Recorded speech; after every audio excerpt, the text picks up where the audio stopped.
ఇవాళ మన కథ పేరు నీడ నమ్మిన వ్యక్తి. కథని తెలుసుకుందాం, నీతిని నేర్చుకుందాం. మరి కథలోకి వెళ్ళిపోదామా? అనగనగా ఒక గ్రామంలో ఒక ఆసామి ఇంటి ముందు పెద్ద చెట్టు ఉండేది. వేసవి కాలంలో దాని నీడలో చల్లగా ఉండేది. ఆసామి అక్కడికి వచ్చి కూర్చుంటూ ఉండేవాడు. ఒకనాటి మధ్యాహ్నం ఆయన భోజనం చేసి చెట్టు కింద కూర్చోడానికి వచ్చేసరికి అక్కడ ఓ పేదవాడు కూర్చునున్నాడు. ఇదేమిటి, నిన్నిక్కడ ఎవరు కూర్చొనిచ్చారు? పద పద అని ఆసామి పేదవాడిని అదిలించాడు. ఎందుకు బాబు అలా కోప్పడతారు? ఎండ బాగా ఉంది, నీడలో చల్లగా ఉందని కూర్చున్నాను అన్నాడు పేదవాడు మర్యాదగా. అదేమీ కుదరదు, ఈ చెట్టు నా చెట్టు, నేను దీనికి ఎన్నో ఏళ్లుగా నీళ్లు పోసి పెంచి ఇంత చెట్టు చేశాను, అందుచేత దీని నీడ కూడా నాదే అన్నాడు ఆసామి. అలా చెప్పరేం? అయితే ఒక పని చేయండి, ఈ నీడ నాకు అమ్మండి, డబ్బులు ఇస్తాను అన్నాడు పేదవాడు. డబ్బు మాట వినేసరికి ఆసామికి ఆశ పుట్టుకొచ్చింది. సరే అమ్ముతాను, ఏమిస్తావు అన్నాడు ఆయన. బేరం కుదిరింది. 2-3 దారిపోయే వాళ్ళ సమక్షంలో పేదవాడు ఆసామికి డబ్బిచ్చి చెట్టు నీడ తను కొనుక్కున్నాడు.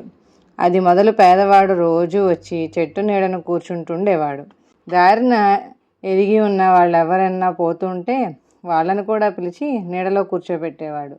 అలా వచ్చిన వాళ్ళ వెంట పశువులుంటే అవి కూడా నీడలో చేరేవి. ఇది చాలక నీడ కొన్నాను కదా అని మరో పనిని ఆరంభించాడు. ఆ చెట్టు నీడ ఎక్కడెక్కడ పడుతుందో అక్కడికి వెళ్ళి కూర్చునేవాడు.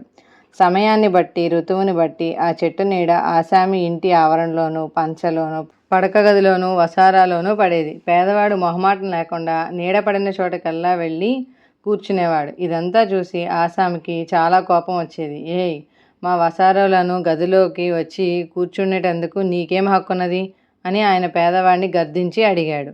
బాబుగారు, నేను మీ చెట్టు నీడను డబ్బు పోసి కొనుక్కున్నాను, అది ఎక్కడెక్కడ పడుతుందో అక్కడికల్లా వెళ్ళి కూర్చోడానికి నాకు హక్కున్నది అన్నాడు పేదవాడు. ఆసామి రుసరుసలాడుతూ, కానీ తాను తన చెట్టు నీడను ఆ పేదవాడికి అమ్మిన మాట నిజమే. ఒకరోజు ఆసామి ఇంట ఏదో పూజ జరుగుతోంది. దానికోసం చుట్టాలను, బంధువులను పిలిపించి విందు చేస్తున్నాడు. వారంతా భోజనం చేసే చోట చెట్టు నీడ పడింది. సమయానికి పేదవాడు చక్కా వచ్చి ఆ నీడలో కూర్చున్నాడు. వచ్చిన అతిథులకు ఇదేమీ అర్థం కాలేదు. పిల్లవని పేరంటానికి వచ్చి ఈ మనిషి ఎవడో ఇక్కడ చతికిల పడ్డాడు అనుకుని వారు ఒకరినొకరిని ప్రశ్నించుకున్నారు. పేదవాడు తాను నీడ కొనుక్కున్న వైనమంతా వాళ్ళకి చెప్పేశాడు. ఈ వింత సంగతి వింటూనే అక్కడున్న అతిథులందరూ గొల్లుని నవ్వారు. ఆసామికి నలుగురిలో పరువు పోయింది. ఆ మర్నాడే ఆయన తన కుటుంబంతో సహా ఆ గ్రామం విడిచి మరో దూర గ్రామానికి వెళ్ళిపోయాడు. తెలివి తక్కువతనంగా అత్యాశకు పోతే ఎన్ని కష్టాలు పడతామో ఈ కథ ద్వారా మనం తెలుసుకోవచ్చు. ఈ కథలోని నీతి: అనవసరంగా అత్యాశకు పోతే మన దగ్గర ఉన్నవి కూడా పోగొట్టుకోవాల్సి వస్తుంది. మరో కథతో మళ్ళీ కలుద్దాం.